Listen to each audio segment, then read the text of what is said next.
Higher secondary 1-ാം വർഷം unit 2 കാഴ്ച എന്ന ഭാഗത്തെ നമുക്ക് പഠിക്കുവാനുള്ള 5-ാമത്തെ പാഠമാണ് കേൾക്കുന്നുണ്ടോ എന്ന ഡോക്യുമെൻ്ററി. 25 മിനിറ്റ് ദൈർഘ്യമുള്ള ഈ ഡോക്യുമെൻ്ററിക്ക് തിരക്കഥയും സംവിധാനവും നടത്തിയിരിക്കുന്നത് ഗീതു മോഹൻദാസാണ്. അപ്പം ഡോക്യുമെൻ്ററി ചലച്ചിത്ര സംവിധായകയും ചലച്ചിത്ര നടിയുമാണ് ഗീതു മോഹൻദാസ്. ഈ ഡോക്യുമെൻ്ററി 2009 ഗോവ അന്താരാഷ്ട്ര ചലച്ചിത്രോത്സവത്തിൽ മികച്ച ഹ്രസ്വ ചിത്രമായി തിരഞ്ഞെടുക്കുകയുണ്ടായി. അപ്പം ഹസ്ന എന്ന പെൺകുട്ടി, അവൾക്ക് 5.5 വയസ്സാണ് പ്രായം. അപ്പം നേഴ്സറി സ്കൂളിൽ പഠിക്കുന്ന അവൾക്ക് കാഴ്ചയില്ല. അവൾ ഈ ലോകത്തെ കാണുന്നത് കേൾവിയിലൂടെയാണ്, കാഴ്ചയിലൂടെയല്ല. കാര്യം അവൾക്ക് കാഴ്ചയില്ല. അപ്പോൾ കാഴ്ചയില്ലാത്തവർ നേരിടുന്ന പ്രശ്നങ്ങളും അവഗണനകളും പാരിസ്ഥിതിക പ്രശ്നവുമാണ് ഈ ഡോക്യുമെൻ്ററി ചർച്ച ചെയ്യുന്നത്. അപ്പോൾ ഈ ലോകത്തെ കാണുന്നത് കണ്ണുകളിലൂടെയാണ്, എന്നാൽ കണ്ണില്ലാത്തവരോ ഈ ലോകത്തെ കാണുന്നത് കേൾവിയിലൂടെയും സ്പർശനത്തിലൂടെയും മാത്രമാണ്. അപ്പോൾ ഈ ഹ്രസ്വ ചിത്രം മുന്നോട്ട് വയ്ക്കുന്നത് ഒരു വർക്ക്ഷോപ്പിനെ കേന്ദ്രീകരിച്ചാണ്. മാത്യു ആൻഡ് സൺസ് എന്ന വർക്ക്ഷോപ്പിനെ കേന്ദ്രീകരിച്ചാണ് ഇവിടെ ഈ കഥ മുന്നോട്ട് നീങ്ങുന്നത്. അവളുടെ അച്ഛനും ഈ വർക്ക്ഷോപ്പിലെ ഒരു ജോലിക്കാരനായിരുന്നു. മാത്യു സാറും ചാക്കോയും വർക്ക്ഷോപ്പിലെ മറ്റൊരു ജീവനക്കാരനും ഹസ്ന എന്ന പെൺകുട്ടിയും അവളുടെ ഉമ്മയുമാണ് ഈ ഡോക്യുമെൻ്ററിയിലെ പ്രധാന കഥാപാത്രങ്ങൾ. അപ്പം ഹസ്നയുടെ ഉമ്മ ഒരു വീട്ടു ജോലിക്കാരിയാണ്. മറ്റ് വീടുകളിൽ പോയി പണിയെടുത്ത് ജീവിതം പുലർത്തുന്ന ഒരു വീട്ടു വേലക്കാരിയാണ്. ഹസ്നയെ വർക്ക്ഷോപ്പിലാക്കിയിട്ടാണ് അവളുടെ ഉമ്മ പണിക്ക് പോകുന്നത്. അപ്പോൾ ഹസ്ന കൂടുതൽ സമയവും എവിടെയാണ് ചിലവഴിക്കുന്നത്? ഈ വർക്ക്ഷോപ്പിലാണ് ചിലവഴിക്കുന്നത്. അപ്പം ആനിമേഷനിൽ അവതരിപ്പിച്ചുകൊണ്ടാണ്, ആനിമേഷൻ ചിത്രത്തിലൂടെയാണ് ഈ ഡോക്യുമെൻ്ററി തുടങ്ങുന്നത്. അപ്പം ഈച്ചയും പൂച്ചയും കഞ്ഞിവെച്ച കഥ ആനിമേഷനിലൂടെ അവതരിപ്പിക്കുകയാണ്. അപ്പോൾ കുട്ടിയുടെ ഭാവനയും സർഗാത്മകതയും ഈ രംഗത്ത് വ്യക്തമാകുന്നു. അമ്മ വർക്ക്ഷോപ്പിൽ കൊണ്ടാക്കിയിട്ട് ജോലിക്ക് പോയി. വർക്ക്ഷോപ്പിലേക്ക് വരുന്ന കാറുകളെ അവൾ കാണുന്നത് ആ കാറുകളുടെ ഇരമ്പലുകൾ കൊണ്ടാണ്. കാറിൻ്റെ നിറം ഏതെന്നും വണ്ടി ഏതെന്നും ഒക്കെ അവൾ തിരക്കുന്നത് ആ വർക്ക്ഷോപ്പിലെ ജീവനക്കാരനായ ചാക്കോയോടാണ്. ചാക്കോ വർക്ക്ഷോപ്പിലെ ഒരു ജീവനക്കാരനാണ്. അവളോട് അയാൾക്ക് ഒരു സിമ്പതിയും തോന്നുന്നുണ്ട്. അതും ഈ ഡോക്യുമെൻ്ററിയിൽ പ്രകടമാണ്. അവൾ മറ്റു കുട്ടികളുടെ ശബ്ദ കോലാഹലങ്ങൾ കേൾക്കുന്നുണ്ട്. മറ്റു കുട്ടികളുടെ ശബ്ദ കോലാഹലങ്ങൾ എന്ന് പറഞ്ഞാൽ മറ്റു കുട്ടികൾ കളിസ്ഥലത്ത് കളിക്കുന്നിടത്ത് ഉള്ള ശബ്ദങ്ങൾ. അപ്പോൾ ആ ശബ്ദം കേട്ടുകൊണ്ട് തന്നെ അവളും ആ കളിയിൽ അഭിപ്രായം പറയുന്നുമുണ്ട്. അപ്പോൾ ക്രിക്കറ്റ് കളിക്കുന്നതിൽ ഔട്ടായതാര് എന്ന് അവൾ തിരക്കുന്നു. തൻ്റെ ശബ്ദങ്ങൾ അവരാരും കേൾക്കുന്നില്ല എന്ന് ചാക്കോ അവളെ ഓർമ്മപ്പെടുത്തുകയും ചെയ്യുന്നുണ്ട്. എങ്കിലും ആ ഹ്രസ്വ ചിത്രത്തിൽ അവൾ കേൾക്കുന്ന ശബ്ദങ്ങൾക്ക് വളരെയേറെ പ്രാധാന്യമുണ്ട്. വർക്ക്ഷോപ്പിലെ പണികൾക്ക് ഇടയിലുണ്ടാകുന്ന ശബ്ദ കോലാഹലങ്ങളിലൂടെയാണ് അവൾ കാര്യങ്ങൾ ഗ്രഹിക്കുന്നത്. അങ്ങനെ വർക്ക്ഷോപ്പിൽ അവൾ ഇരിക്കുമ്പോഴാണ് ക്രിസ്മസിൻ്റെ ആഘോഷങ്ങൾ, അവിടെ അതിൻ്റെ മേളങ്ങളും അവൾ കേൾക്കുന്നത്. അവൻ പടക്കം പൊട്ടുന്നതിൻ്റെ ശബ്ദവും സന്ദർഭാനുസരണം ഈ ഡോക്യുമെൻ്ററിയിൽ യോജിക്കുന്നുണ്ട്. അപ്പം കുട്ടികൾ കളിക്കുന്ന മൈതാനത്തിലാണ് ഫ്ലാറ്റ് ഉയരുന്നത്, പുതിയ ഫ്ലാറ്റ്. അപ്പം കുട്ടികൾ കളിക്കുന്ന ആ മൈതാനത്തിൽ പുതിയ ഫ്ലാറ്റ് ഉയരുകയാണ്. ആ ഫ്ലാറ്റിൻ്റെ പണികളുടെ ശബ്ദ കോലാഹലവും അതിൽ നിന്നുയരുന്ന പൊടിപടലവും പാരിസ്ഥിതിക പ്രശ്നങ്ങളിലേക്കാണ് വിരൽ ചൂണ്ടുന്നത്.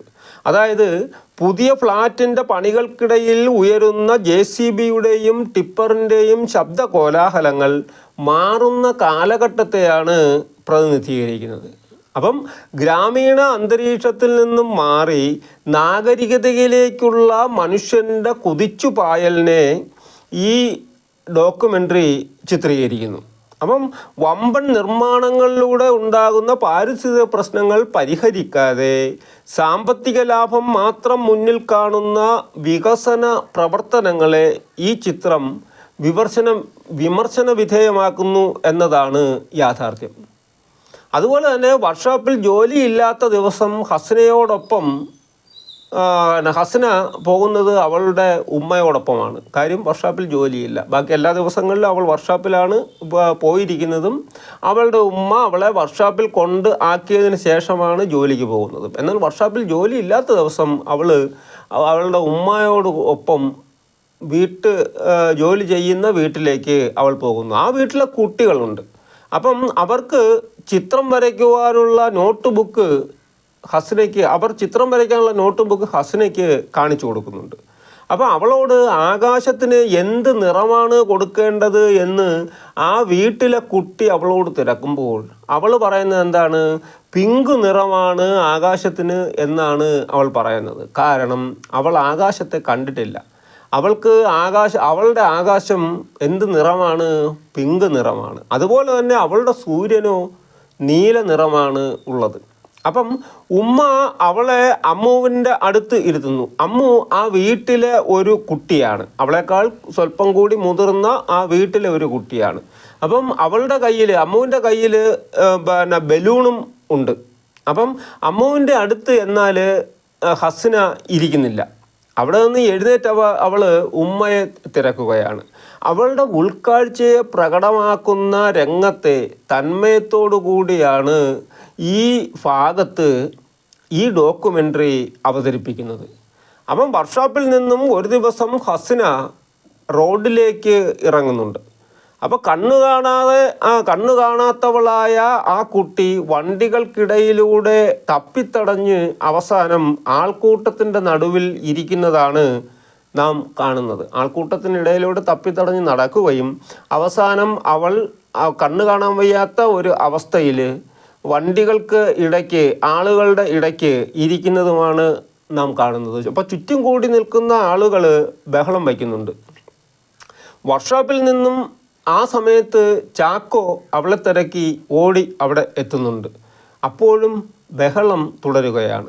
ചാക്കോ ആ കുട്ടിയെയും കൂട്ടിക്കൊണ്ട് വരികയും ചെയ്യുന്നുണ്ട്. അപ്പം കാഴ്ചയില്ലാത്ത കുട്ടിയെ ഇരുത്തി ബഹളം വയ്ക്കുന്നതിനല്ലാതെ അവളുടെ രക്ഷിതാക്കളുടെ കൈകളിൽ എത്തിക്കുന്നതിനോ അവളെ സംരക്ഷിക്കുന്നതിനോ ആ ആൾക്കൂട്ടം തയ്യാറാകുന്നില്ല. അപ്പം ഈ മനോഭാവം സമൂഹത്തിന് കാഴ്ചയില്ലാത്ത ഒരു വ്യക്തിയോടുള്ള മനോഭാവത്തെ എങ്ങനെയാണ് എന്ന് വ്യക്തമാക്കുന്ന ഒരു രംഗമാണ് ഇവിടെ അവതരിപ്പിച്ചിരിക്കുന്നത്. മാത്രമല്ല അവളെ തിരികെ കൊണ്ടുവരുമ്പോൾ കാഴ്ചയില്ലാത്ത അവളെ സംരക്ഷിക്കേണ്ട ബാധ്യതയില്ല എന്ന് ആ വർക്ക്ഷോപ്പിൻ്റെ ഉടമ അവൾ കേൾക്കുകയാണ് പറയുകയും ചെയ്യുന്നത്. ഈ വാക്കുകൾ അവൾക്ക് ഒരു ബുദ്ധിമുട്ട് ഉണ്ടാക്കുന്ന ഒരു അഭിപ്രായമായി മാറുന്നു. പക്ഷേ ഇത് സമൂഹത്തിൻ്റെ അഭിപ്രായമായാണ് ഈ ഡോക്യുമെൻ്ററിയിൽ പ്രകടമാകുന്നത്.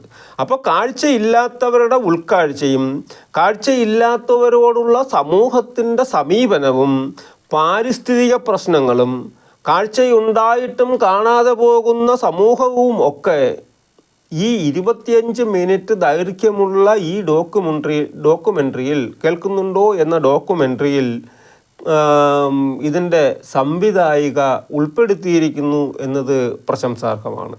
അപ്പം ഈ ചിത്രം ഇതിനെയെല്ലാം വിമർശന വിധേയമാക്കുകയും ചെയ്യുന്നുണ്ട്. ഓക്കെ, അതാണ് ഈ ചിത്രത്തിൻ്റെ ഏറ്റവും വലിയ പ്രത്യേകത എന്നുകൂടി നമുക്ക് മനസ്സിലാക്കുവാൻ കഴിയും. Okay, thank you.